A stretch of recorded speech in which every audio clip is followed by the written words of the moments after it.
بسم اللہ الرحمن الرحیم الحمد للہ رب العالمین والعاقبۃ للمتقین والصلاة والسلام علی سید الانبیاء والمرسلین سیدنا و مولانا محمد وآلہ واصحابہ اجمعین. اما بعد فقد قال رسول اللہ صلی اللہ علیہ وسلم اللہ فی عون العبد ما کان العبد فی عون اخیہ او کما قال علیہ الصلاة والسلام.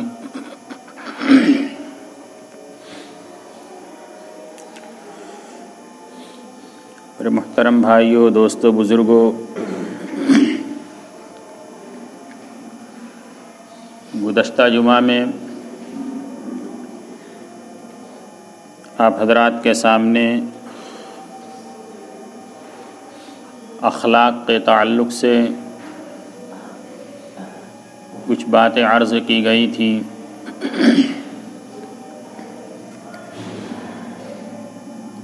اللہ تبارک و تعالی نے ہم سب کو جو دین عطا فرمایا ہے، اس دین کا ایک بہت بڑا باب اخلاق ہے، اور جناب رسول اللہ صلی اللہ علیہ وسلم نے اپنی پوری زندگی میں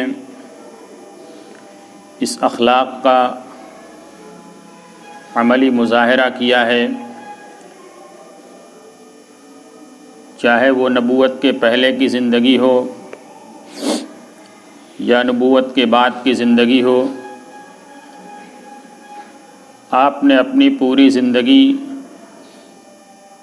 جو اخلاق پیش کیے وہ نہ صرف ایمان والوں کے لیے بلکہ پوری انسانیت کے لیے شاہراہ ہدایت ہیں، ایک آئیڈیل ہے، ایک ایسا دستور ہے جس کی پیروی کرنے والا شخص دنیا کے ہر خطے میں اور دنیا کے ہر معاشرے میں اس کے کامیابی کی ضمانت دی جا سکتی ہے،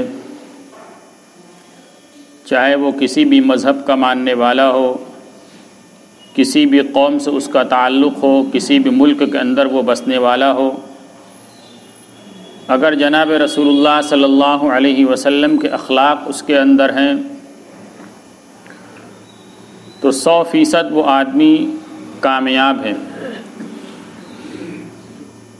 اور ہمارا جہاں تک تعلق ہے یعنی ایمان والوں کا، تو یہ اللہ تبارک و تعالیٰ کا ہم سب کے اوپر مزید احسان ہے، بلکہ بہت بڑا انعام ہے کہ اللہ تبارک و تعالیٰ نے ہم سب کو ایمان کی دولت سے نوازا اور جناب رسول اللہ صلی اللہ علیہ وسلم کی امت میں پیدا فرمایا، اور آپ کی سیرت کو ہمارے لیے نمونہ حیات بنایا. لقد کان لکم فی رسول اللہ اسوۃ حسنہ، کہ رسول اللہ صلی اللہ علیہ وسلم کی ذات کے اندر تمہارے لیے بہترین نمونہ ہے. آپ کی زندگی کا ہر گوشہ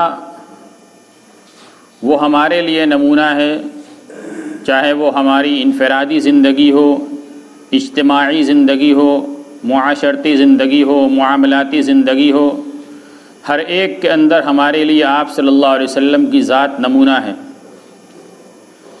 اور زندگی میں ہر لمحے جس چیز کی ضرورت پڑتی ہے، ہر جگہ جس چیز کی ضرورت پڑتی ہے، وہ انسان کے اخلاق ہیں. جس چیز کی چھاپ دوسرے کے اوپر پڑتی ہے، جس سے دوسرے لوگ متاثر ہوتے ہیں، وہ انسان کے اخلاق ہیں. جس سے لوگ ایک دوسرے سے قریب ہوتے ہیں وہ اخلاق ہے. جس سے لوگوں کے درمیان دوری بنتی ہے وہ اخلاق ہیں۔ جناب رسول اللہ صلی اللہ علیہ وسلم کی سیرت اور صحابہ کرام رضوان اللہ علیہم اجمعین کی زندگی، ان کے بارے میں ہم پڑھتے ہیں، سنتے ہیں کہ جو بھی ان سے قریب ہوتا تھا وہ انہی کا ہو کر رہ جاتا تھا۔ جو ایک مرتبہ جناب رسول اللہ صلی اللہ علیہ وسلم کے پاس آیا وہ آپ کا ہو کر رہ گیا، آپ کے جانثاروں میں شامل ہو گیا، اور جس نے صحابہ کرام کے ساتھ تھوڑی دیر کی نشست اختیار کر لی وہ صحابہ کرام کا ہو کر رہ جاتا تھا۔ وہ ان کے اندر کیا چیز تھی؟ کیا جناب رسول اللہ صلی اللہ علیہ وسلم نے سب کو ایمان کی دعوت دی اور وہ اس دعوت کی بنیاد پر متاثر ہوئے؟ سب سے کچھ گفتگو کی اس کی بنیاد پر متاثر ہوئے؟ نہیں، وہ چیز یہی تھی کہ آپ نے جس کے ساتھ جس تعلق سے بھی ملاقات کی، جس نسبت پر بھی ملاقات کی، ہر ملاقات میں، ہر نسبت کے اندر آپ صلی اللہ علیہ وسلم نے اور آپ کے صحابہ نے اخلاق کا مظاہرہ کیا، اخلاق کے دامن کو کبھی اپنے ہاتھ سے نہیں چھوڑا۔ آپ صلی اللہ علیہ وسلم کی صفات کے اندر جہاں بہت ساری باتیں بیان کی گئی ہیں، وہاں خاص طور سے اس کو بھی بیان کیا گیا ہے کہ آپ کا اخلاق انتہائی بلند تھا۔ پچھلے جمعہ میں قرآن کی آیت پڑھی گئی انک لعلی خلق عظیم، کہ آپ صلی اللہ علیہ وسلم اخلاق کے اعلیٰ معیار کے اوپر فائز تھے، بلند درجے کے اوپر فائز تھے۔ اسی اخلاق کی تعلیم آپ صلی اللہ علیہ وسلم نے بے شمار حدیث کے اندر دی ہے۔ مشہور حدیث ہے، آپ صلی اللہ علیہ وسلم نے فرمایا صل من قطعک واعف عمن ظلمک واحسن الی من اساء الیک، کہ جو شخص تم سے تعلقات کو توڑے، تم سے دوری اختیار کرے، آپ نے فرمایا کہ اس کے ساتھ صلہ رحمی کرو، اس سے تعلقات کو استوار کرو۔ رشتہ داریوں کے درمیان اگر فرق پڑ رہا ہے، کسی بات کی بنیاد پر دوری ہو رہی ہے، دلوں کے اندر میل ہو رہا ہے، کوئی تم سے دور ہو رہا ہے، فرمایا کہ اس کا معاملہ اس کے ساتھ ہے، لیکن تمہیں حکم یہ ہے کہ صل، اس کے ساتھ صلہ رحمی کرو، اس کے ساتھ تعلقات کو استوار کرو، اپنی طرف سے کسی طرح کی کوئی برائی مت رکھو۔ یہ جناب رسول اللہ صلی اللہ علیہ وسلم کی تعلیم ہے، یہ اخلاق ہے۔ آگے فرمایا واعف عمن ظلمک، جو شخص تمہارے اوپر ظلم کرے، تمہارے حق کو دبائے، تمہیں ستائے، فرمایا اس کو معاف کرو، یعنی معافی کو اپنے ہاتھوں سے پکڑے رہو، ہر ایک کو معاف کرتے چلے جاؤ۔ یہ آپ صلی اللہ علیہ وسلم کی یہ جو صفت ہے معاف کرنا، یہ بہت بڑی صفت ہے، اور آپ صلی اللہ علیہ وسلم کی پوری زندگی میں اور خصوصاً نبوت کے بعد کی زندگی میں روزانہ کے اعتبار سے یہ چیز آپ صلی اللہ علیہ وسلم کی زندگی میں ملے گی کہ آپ روزانہ لوگوں کو بے دریغ معاف فرما رہے ہیں۔ اور معاف کرنا یہ اللہ تبارک و تعالیٰ کی بہت بڑی صفت ہے۔ اللہ تبارک و تعالیٰ معاف کرنے کو بہت پسند کرتے ہیں، معافی مانگنے کو بھی پسند کرتے ہیں اور معاف کرنے کو خود پسند۔ بندوں کی صفت کے بارے میں بیان فرمایا گیا کہ تمام انسانیت بہترین جو توبہ کرنے والا ہو، تبارک و تعالیٰ جاری کرنے والا ہو، اللہ تعالیٰ سے صحیح آپ بیٹھے رہے حتیٰ دن آ گیا اور دن بنائے رکھا کہ آپ کو جانا نہیں جب تک آپ قرضہ ادا نہیں کر دیں گے۔ وہ آپ صلی اللہ علیہ وسلم کو بیٹھائے ہوئے صحابہ کرام آپ کے ساتھ ہیں، اب جانثار صحابہ وہاں موجود ہیں اور وہ یہودی آپ کو روک کر بیٹھائے ہوئے اور مزید اس کے اوپر کچھ یعنی سخت باتیں بھی کہہ رہا ہے۔ صحابہ کرام کو یہ بات انتہائی ناگوار گزری، ان کے چہرے کا جو ہے تو نقشہ بدلنے لگا، یعنی اس کو آنکھ کے اشارے سے دھمکی دینے لگی، تم اس کو چھوڑتے، رسول اللہ صلی اللہ علیہ وسلم کو چھوڑتے ہو کہ نہیں؟ رسول اللہ صلی اللہ علیہ وسلم نے ان کے نگاہ کو پہچان لیا اور فرمایا کہ اس کو چھوڑ دو، یہ جو کچھ کہہ رہا ہے اس کو کہنے کا حق حاصل ہے، اور اللہ تبارک و تعالیٰ نے ہمیں حقدار کو کہنے سے، یعنی وہ کچھ کہہ رہا ہے تو اس کے اوپر الٹنے سے منع فرمایا کہ ہم اس کے ساتھ برا معاملہ کریں، اس سے اللہ تبارک و تعالیٰ نے ہمیں منع فرمایا ہے۔ یہ آپ صلی اللہ علیہ وسلم کا اخلاق ہے کہ وہ آپ کو روکے ہوئے، صحابہ کرام آپ کے ساتھ ہیں اور وہ کچھ کہہ رہا ہے تو آپ سن رہے ہیں، اور صحابہ کرام کو اس کو کچھ کہنے سے منع کریں کہ اس کو کچھ نہیں کہنا۔ اس اخلاق کا کیا اثر ہوا کہ جب دن گزر گیا تو اس یہودی نے رسول اللہ صلی اللہ علیہ وسلم سے کہا کہ میں تو آپ کو آزما رہا تھا کہ آپ نبی ہیں یا نبی نہیں ہیں، اس لیے کہ تورات کے اندر یہ آپ کی صفت بیان کی گئی ہے کہ نبی جو ہوگا وہ بد زبان نہیں ہوگا، وہ کسی کے اوپر ظلم کرنے والا نہیں ہوگا، وہ دوسروں کے حق کو ادا کرنے والا ہوگا، یہ صفت بیان کی گئی ہے۔ میں تو وہ چیز آپ کے اندر تلاش کر رہا تھا، اس لیے میں نے آپ کے ساتھ قصدن یہ یعنی برا اخلاق میں نے آپ کے ساتھ قصدن کیا ہے، برا معاملہ میں نے آپ کے ساتھ قصدن کیا ہے۔ اس نے یہ کہا اور پھر اس کے بعد وہ ایمان لے آیا۔ یہ کیا چیز تھی؟ جناب رسول اللہ صلی اللہ علیہ وسلم نے اس کو کوئی ایمان کی دعوت نہیں دی کہ کلمہ یعنی لا الہ الا اللہ پڑھ لو، آپ نے اس کو ایمان کی دعوت نہیں دی۔ وہ کس بنیاد پر ایمان کے اندر داخل ہوا تھا؟ وہ آپ صلی اللہ علیہ وسلم کا اخلاق ہی تو تھا۔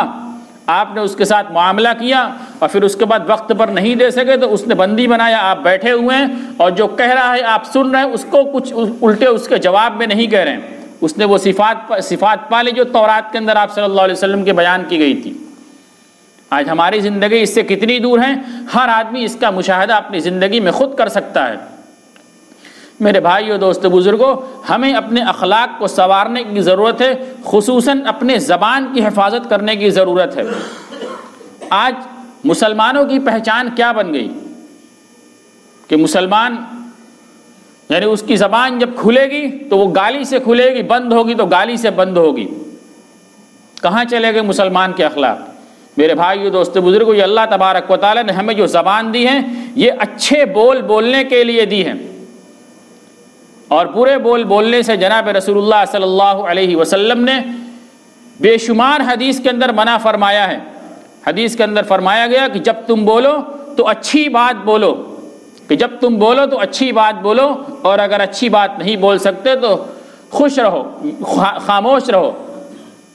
حدیث کے اندر فرمایا گیا من کان یؤمن باللہ والیوم الاخر فلیقل خیرا او لیصمت، او کما قال علیہ الصلاۃ والسلام، کہ جو شخص آخرت کے دن پر اور آخرت کے دن پر اور قیامت کے دن پر ایمان رکھتا ہے، اللہ تبارک و تعالیٰ پر اور آخرت کے دن پر ایمان رکھتا ہے، تو چاہیے کہ وہ اچھی بات بولے، اس کو اچھی بات بولنا چاہیے، اور اگر اچھی بات نہیں بول سکتا، خیر کی بات نہیں بول سکتا، خیر کے کلمات نہیں نکال سکتا زبان سے، بھلائی والے بول نہیں بول سکتا، تو کیا فرمایا؟ او لیصمت، یا تو پھر وہ خاموش رہے، بولے تو اچھا بولے ورنہ خاموش رہے، برے بول سے اپنے آپ کی حفاظت فرمائے۔ میرے بھائیو، دوست، بزرگوں، ہمیں اپنے اخلاق کو سنوارنے کی از حد ضرورت ہے۔ یہ ہمارے ایمان کی بھی حفاظت کرنے والی چیز ہے، ہمارے اعمال کی بھی حفاظت کرنے والی چیز ہے، اور دنیا میں ہمیں غیروں کے درمیان عزت دلانے والی چیز ہے، اسلام کے جھنڈے کو بلند کرنے والی چیز ہے۔ ہم اس کو ایک چھوٹی سی چیز سمجھتے ہیں۔ میرے بھائیو، دوست، بزرگوں، اخلاق یہ ایسی تلوار ہے کہ اگر ہم اخلاق کا مظاہرہ کریں گے تو یعنی دودھاری تلوار ہے کہ اس کا اثر ہو کر رہے گا۔ اخلاق کا مظاہرہ کریں گے، یہ ممکن ہی نہیں ہے کہ دوسروں کے اوپر اس کا اثر نہ پڑے۔ جب چند دن کریں گے تو وہ آپ سے قریب ہو کر رہے گا، اس لیے ہمیں اس کو اختیار کرنے کی ضرورت ہے۔ اللہ تبارک و تعالی ہم سب کو کہنے سننے سے عمل کی توفیق عطا فرمائے۔ وآخر دعوانا ان الحمد للہ رب العالمین۔